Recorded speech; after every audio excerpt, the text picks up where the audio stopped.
Guess Your Opinion is coming up. Let's check in with Kathy Fountain. Kathy? And Denise, today we're all over that big American Idol finale. On Your Turn later today, we're going to have Fox 13's Charlie Belcher live from Hollywood to catch us up on all the excitement on their end. In studio here, we're going to have a pop music critic and a longtime casting director. You're watching Your Turn. If it matters to you, it's important to us. I find it kind of sad that dreams are rich and dying are the best I've ever had. I find it hard to tell you, I find it hard to take. When people run in circles, it's a very, very bad world.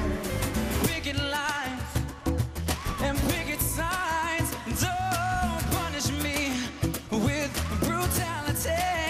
Come on and talk to me so that you can say what's going on, what's going on, yeah. Tonight's finale of American Idol caps this season. A little bit of uncertainty. Here it is, the 8th season. Can it still grab those dazzling number of viewers? Can it remain relevant? It seems the final two have kind of energized the show again because of the unexpected nature of their competition. Adam Lambert, the rocker with the high tenor and the dramatic flair. More about that later. Chris Allen, the evangelical Christian with more of the folksier sound. They couldn't be more different, could they? Yet America is loving both of them. What do you think about this year's Idol? Is it the best season yet or not so much? What do you think of the quality of the contestants? What about the staying power of this show? And who takes home that Idol crown tonight? Email us at yourturn@WTVT.com. We're going to see what you have to say today. Joining us, Sean Daly, pop music critic of the St. Petersburg Times. Hey, Sean. How are you? I'm good. Tony Varro joins us for the first time. Love to have you here. He's a casting director who has cast more than 400 commercials, TV shows, and movies, and teaches workshops in Clearwater, but came here after an acting career in New York. And Fox 13's own Charlie Belcher is out there in Hollywood covering the excitement, and we'll go to him momentarily in the show and let him tell us what's going on out there. So, you know what? I'm going to start with you, Tony, because Sean's... What is this? He got like a huge intro. I'm curious about this. I'm the Chris Allen of Your Turn. Sean, it's star power. I did. You know, I'm going to drink. Go ahead. Well, I mean, you know, you're predictable. We know we can count on you to give us, you know, the real scoop, and you've been following it all. But I kind of want to hear from a casting director from a little bit different point of view about what you think of the show, what you think about the talent, and, you know, you're a casting director. Who would you cast? Absolutely.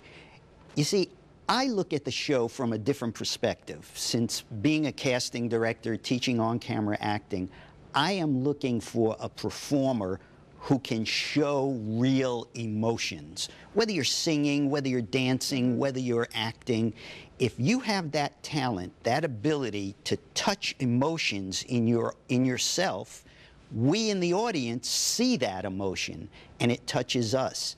That's what makes a star. Now when you have the whole group that you're watching and you see them all dancing and singing and all, is there usually kind of one who rises to the top? Like, is there one who just pops? Absolutely. It's the same thing in a casting. You'll see people who are mediocre, people who are very good, but then all of a sudden someone has that charisma. Someone has that talent that makes you want to watch them. And that's generally who'll get the casting. And so, all right, who is it? All right. I don't want to keep everybody in suspense, but my pick, I would have to go with Adam. All right, Sean. You know, I'm curious about that because I've written a couple things where I thought that Chris Allen's future is in television.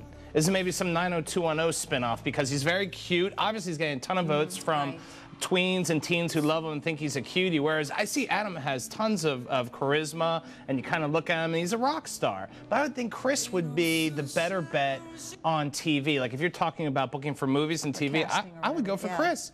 He's kind of hunky. You know hunky, Kathy. Do you think Chris is hunky? Well, I mean, besides you.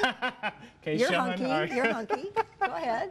They're both very nice-looking young men. But when you talk about this, Adam has been in theater.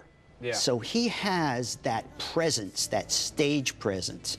I think he can make it through every venue in show business. Really? Well, you know, as part of your sort of argument back and forth in the paper with Eric Deggans today, Right. there was sort of I a lost sense bet, of, you know. but there was sort of a sense of the judges have all but like put the crown on Adam. I mean, they had, I mean, like Yeah, I thought it's been really Simon slimy, just actually. threw it at him. I thought it's been really kind of slimy the last two shows, and I think that's where you're getting a lot of people voting for Chris Allen, because Idol's been condescending to Chris Allen last night. They're kind of nasty to him. Simon is just about beg. I think Simon and Adam are dating now. My gosh, it's unbelievable how much they're really stumping and going out for Adam. So let's keep it fair, chaos theory. So I said, yeah, I think Chris is going to win. Charlie Belcher out in Hollywood, join the discussion, kiddo. What do you think about this? Have the judges like thrown it to Adam?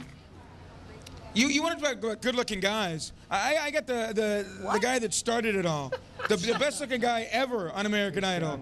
Ace Young. This is the yin and yang of any broadcasting right here. This is the before and after of an ad for something horrible. Sharp. You look sharp. You got the suit. You're right in front of the Nokia Theater. We had an amazing. You got the shirt that doesn't quite fit? Well, it's never supposed to, right? I have to pin it up in the back to tighten it up. My clothes look like that too, but it's a different outcome.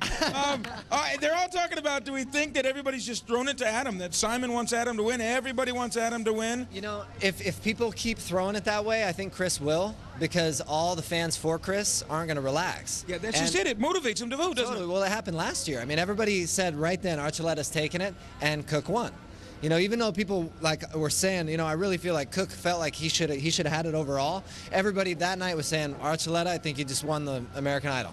And I think the same thing's happening now, because right now we have Chris and Adam, and their first two performances are really the only ones we can judge, because the last one was both out of their comfort zone. That song was a stinker. It was. It's one that we're going to hear for the next year from the winner. Yeah. So we got to say, I think it would have been perfect for Archuleta or Kelly Clarkson, but it's just out of their range, because Adam's so eclectic and Chris is so contemporary. To do something that's like kind of that weird rock anthem is just a different type of vibe. There you go, Ace Young's 2 cents. He knows what he's talking about. He's on the Fox reality channel this year, breaking it down with Jillian Barberie. No, what's her last name now? Reynolds. Jillian Reynolds. Yep. And you're going to have it all tonight on Fox reality channel. Yeah, we're going to have them right after the show. But everybody be watching Fox 13. Charlie, nobody's watching that tonight. Charlie, I want to ask you about kind of a controversy over this, you know, the relevance of the show, the popularity of the show, the ratings of the show.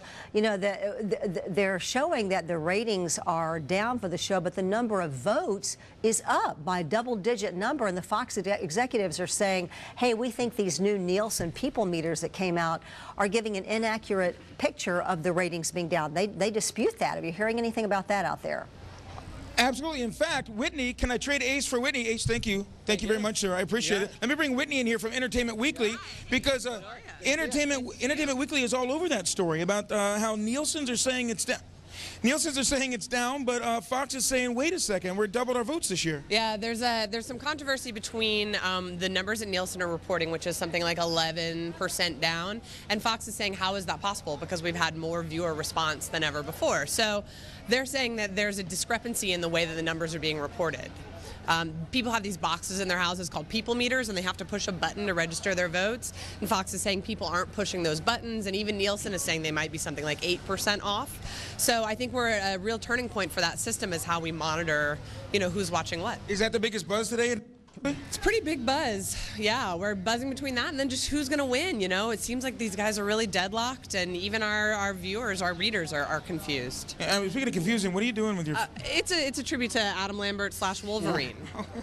Wolver Lambert, I'll take it back here. I'm in Los Angeles, can you tell? Yeah. Thank you. Where everything is different. All right, thanks. We'll take a break and we'll be right back.